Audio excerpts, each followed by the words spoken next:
तो स्टूडेंट्स उम्मीद करती हूँ आप सब खैरियत से होंगे। आज मैंने क्लास 9 मैथ्स एक्सरसाइज 1.6 का क्वेश्चन नंबर 4 स्टार्ट करूँगा बाई क्रैमर्स रूल मेथड से। तो इस क्वेश्चन में कहा हुआ है the third angle of an isosceles triangle is 16 degree less than the sum of two equal angles.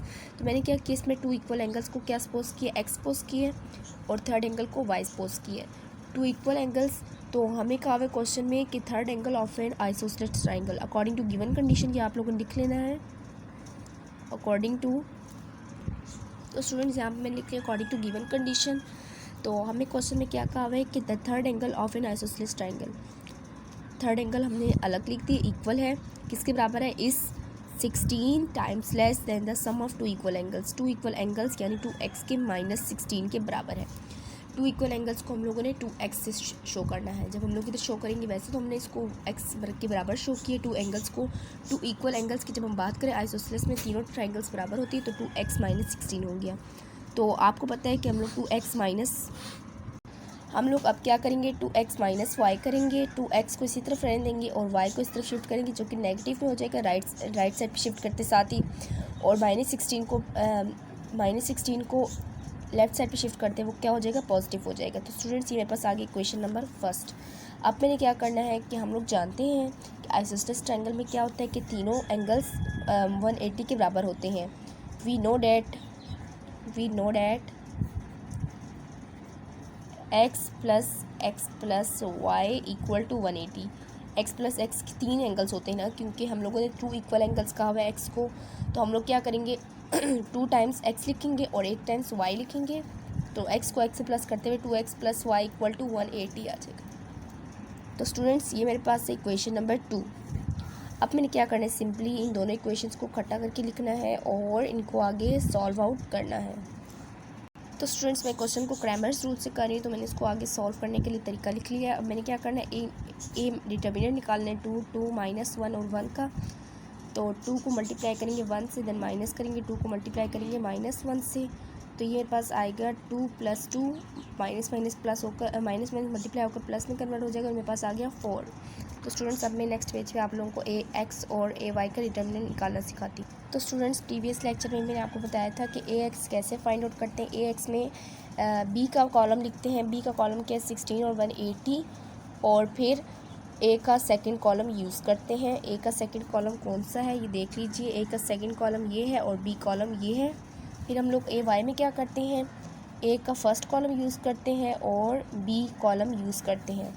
तो स्टूडेंट्स ए एक्स डिटर्मिनेंट फाइंड आउट करना है। डिटर्मिनेंट के लिए हम लोग ऐसे बार्स में लिखते हैं, मैंने आपको पहले बताया था ये प्रीवियस लेक्चर, अगर आप लोगों ने मेरी नहीं देखी तो उन लेक्चर्स को जाके सुनिए, इस तरह आप लोगों की प्रिपरेशन नहीं होगी। तो अब मैंने क्या करना है, 16 को डायरेक्ट मल्टीप्लाई करना है 1 से, क्रॉस मल्टीप्लिकेशन के तहत 180 को मल्टीप्लाई करना है -1 से।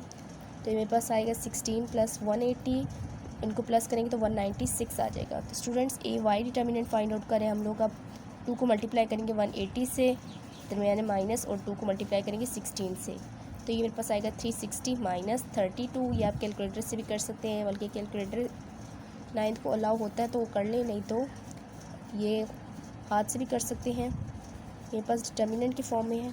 तो स्टूडेंट्स हमने फार्मूला क्या पढ़ा था, A X determinant divided by A determinant, और वाई के लिए क्या पढ़ा था, Y equal to A Y determinant divided by A determinant.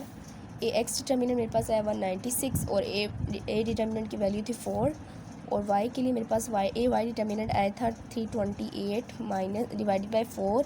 तो इसको डिवाइड करेंगे तो मेरे पास क्या आएगा 82। तो इसको कटिंग कर रहे हम, डिवाइड कर दी हम लोगों ने, और यहाँ पे मेरे पास क्या आएगा 49। तो स्टूडेंट्स आप लोग जानते हैं कि हम लोगों ने क्या किया था, हम लोगों ने टू इक्वल एंगल्स, हम लोगों को 3 एंगल्स चाहिए था, लेकिन मैंने क्या कर दिया था यहाँ पे x प्लस वाई लिख दिया था। हम लोगों को 3 चाहिए था एंगल असल में, तो हम लोग क्या लिख देते हैं अब x plus Y plus z, x भी पता है y भी पता है, और हम लोग आखिरी क्या लिख देंगे अपने से z लिख देंगे। तो x मेरे पास क्या है 49, y क्या है 82, क्योंकि तीनों को ऐड कर रहे थे ना। तो यहाँ मैं क्या लिखूँगी, क्योंकि अगर मैं यहाँ पे z लिखती तो मेरे पास इक्वेशन फर्दर सॉल्व ना होता, तो इसलिए मैंने यहाँ पे 2x को शो किया। अब मैं यहाँ पे आके बताऊँगी कि मैंने आखिर में z भी लिखना था, plus z equal to 180, z को इसी तरफ रहने देंगे, 180 में से माइनस कर देंगे 49 को, 49 को इस तरफ शिफ्ट किया तो माइनस में कन्वर्ट हो गया, -82। तो ये मेरे पास आएगा 49 डिग्री। तो स्टूडेंट्स एक्स वाई और जी तीनों निकल गए। अब मैं इसको क्या लिखूँगी, सो द एंगल्स आर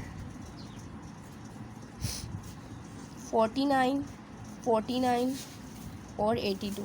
स्टूडेंट्स आप लोग जानते हैं आइसोसेलेस ट्राइंगल किसे बोलते हैं, जिसमें दो एंगल्स बराबर होती हैं। ये दो एंगल्स बराबर हैं। उम्मीद करती हूँ क्वेश्चन आपको अच्छे से समझ आ गई होगी। तो स्टूडेंट्स अब मैंने आपको बताया था कि मैंने पहले क्रेमर्स रूल से किया था, मैं मैट्रिक्स इन्वर्जन मेथड से करने लगी हूँ। तो मैंने सिंपली क्वेश्चंस को लिख दिया है, मैंने ऊपर फर्दर सॉल्व नहीं किया। अब मैंने एक्स को एक तरफ रख दूँगी, ए इन्वर्स बी। तो ए इन्वर्स मेरे पास किस बराबर होता है, adjoint of A divided by determinant of A. इसमें हम लोग ए डिटर्मिनेंट फाइंड आउट करते हैं। ए डिटर्मिनेंट के लिए ए की वैल्यूज़ हमें दी हुई हैं।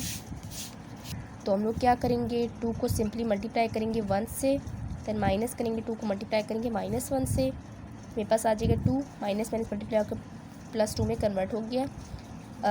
और 2 को 1 से मल्टीप्लाई करके +2 आ गया और ये मेरे पास आ गया 4। अब मैंने क्या निकालना है students, adjoint of A. Adjoint of A कैसे निकालते हैं, इन दोनों की जगह चेंज करते हैं, 2 और 1 की, 2 और +1 की जगह चेंज करेंगे तो इस तरह हो जाएगा, और इसकी साइन चेंज करूँगी तो मेरे पास ये आ जाएगा। अब मैं फॉर्मूले में सिंपली पुट करूँगी 1 - 2 1 2 डिवाइडेड बाई 4। अब मैंने 1/4 कर देना है और यहाँ पे 1 - 2 1 2 यूज़ करूँगी। जब मैं 1 को मल्टीप्लाई करूँगी 1/4 से, 1 को मल्टीप्लाई करूँगी 1/4 से, -2 को मल्टीप्लाई करूँगी 1/4 से, 2 को मल्टीप्लाई करूँगी 1/4 से, तो मेरे पास आगे फर्दर कटिंग होगी। कटिंग होनी हो तो हो जाएगी, 2 2 ज़ा 4 होता है, -1/2 आ जाएगा, और यहाँ पे 1/4 और यहाँ पे 2 2 ज़ा 4 होता है, यहाँ पे क्या आ जाएगा, +1/2 आ जाएगा। तो स्टूडेंट्स आप लोगों ने पढ़ा था कि ए इन्वर्स को हम एक्स किससे बराबर होता है, A inverse multiply B. A inverse को बी से मल्टीप्लाई भी करना है, तो मैं आपको नेक्स्ट पेज पे दिखाती हूँ। तो स्टूडेंट्स अब हमने ए इन्वर्स को बी से मल्टीप्लाई करना है। 1/4 को मल्टीप्लाई करना है 16 से, प्लस 1/4 को मल्टीप्लाई करना है 180 से। पहले रो को कॉलम से कर रहे हैं, देन हम सेकेंड रो को इसी अगेन सेम कॉलम से मल्टीप्लाई करेंगे। तो ऐसे कर दिया हम लोगों ने। अब आगे आपको बताती हूँ, इसको हम लोगों ने फर्दर मल्टीप्लिकेशन के तौर पे कटिंग करनी है। तो स्टूडेंट्स यहाँ पे मेरे पास आ जाएगा 4 + 45। कैसे आया, हम लोगों ने कटिंग की 4 4 16, और यहाँ पे आता है 4 4 16 4 5 20, और यहाँ पे मेरे पास आ जाएगा -8 + 90। ये भी आप लोग देख सकते हैं कि आप लोग खुद ही देख लें, कटिंग वगैरह से बहुत सिंपली तरीके से है। जब मैंने 45 में प्लस किया 4 को तो मेरे पास आया 49, और ये मेरे पास आया 82। तो हमारे पास x किसके बराबर होता है, ऊपर x होता है नीचे y होता है। तो मेरे पास x की जगह पे 49 आया और y की जगह पे 82 आया है। x = 49 और y = 82। तो स्टूडेंट्स एंगल की बात हो रही थी, तो मैं यहाँ पे x + y + z लिख दूँगी = 180। x की जगह मैं क्या लिखूँगी 49, प्लस y की जगह लिखूँगी 82, प्लस z की जगह z लिखूँगी, क्योंकि मैं वैल्यूज़ अभी फाइंड नहीं की। तो इसको मैं फर्दर सॉल्व करूँगी, मेरे पास 49 आ जाएगी, जिस तरह मैंने आपको पिछले स्टेप में करवाया था, पिछले मेथड में। So the angles are 49 degree, 49 degree and 82 degree. तो स्टूडेंट्स उम्मीद करती हूँ क्वेश्चन भी आपको अच्छी समझ आ गई होगी। अब मैं आपको नेक्स्ट क्वेश्चन करवाऊँगी। तो स्टूडेंट्स यहाँ पे मैंने नेक्स्ट क्वेश्चन लिख लिया। नेक्स्ट क्वेश्चन के लिए स्टेटमेंट्स लिख ली है। हमने क्वेश्चन में कहा हुआ है कि हम लोगों ने फाइंड करना है one acute angle of right angle triangle is 12 more than the twice of the other acute angle, find the acute angles of the right angle triangle. तो हम लोगों ने फर्स्ट एक्यूट एंगल खुद ले लिया है एक्स को, और देन अदर एक्यूट एंगल लिए वाई को। अकॉर्डिंग टू गिवन कंडीशन हमें क्या कहा हुआ है, one acute angle of a right angle triangle. One acute angle क्या शो किया हम लोगों ने, एक्स ये किसके बराबर है, 12 more than the twice of the other acute angle. तो ये इस तरह कहा हुआ है कि 12 more than the twice of the other acute angle. फिर हम लोगों ने क्या करना है स्टूडेंट्स, सिंपली हम लोगों ने 12 को इस तरफ शिफ्ट कर लेंगे तो -12 हो जाएगा, और 2x के साथ सॉरी मेरे पास क्या है 2y है, क्योंकि अदर एक्यूट एंगल हमने y शो किए, तो 2y में से माइनस कर दूंगी x को। तो स्टूडेंट्स उम्मीद करती हैं समझ आ गया होगा आपको। तो स्टूडेंट्स इस पर जो हमारे पास इक्वेशन बनेगी इस तरह नहीं बनेगी। हम लोगों ने क्या करना है, हमें कहा हुआ है कि one acute angle of a right angle triangle. One acute angle हमें क्या दिया हुआ है, x दिया हुआ है, वो क्या है 12 more than the twice of the other, यानी दूसरे को हम लोग एक बार रखेंगे और इसमें 12 ऐड करेंगे और ट्वाइस करेंगे तो हमारे पास इक्वल आएगा। तो स्टूडेंट्स उम्मीद करती हूँ समझ आ गई होगी, यहाँ पे थोड़ी मिस्टेक हो गई है, तो इंसानों से गलती होती है। अब मैं क्वेश्चन बताती हूँ आपको कि हमें कहा हुआ है कि one acute angle of a triangle is 12 more than the twice of the other. ये जो one acute angle of a triangle है वो 2 टाइम्स है एक्स के, और 12 उसमें ऐड करेंगे तो हमारे पास अदर एक्यूट एंगल आएगा। अब मैंने क्या करना है स्टूडेंट्स, अब मैंने आपको बताना है इसको मैं अब क्या करूँगी, एक्स और वाई को साथ रखूँगी और यहीं मेरे बन जाएगा -12 इसलिए बना है क्योंकि हमने राइट साइड पे शिफ्ट किया। अब हम लोग जानते हैं वी नो डैट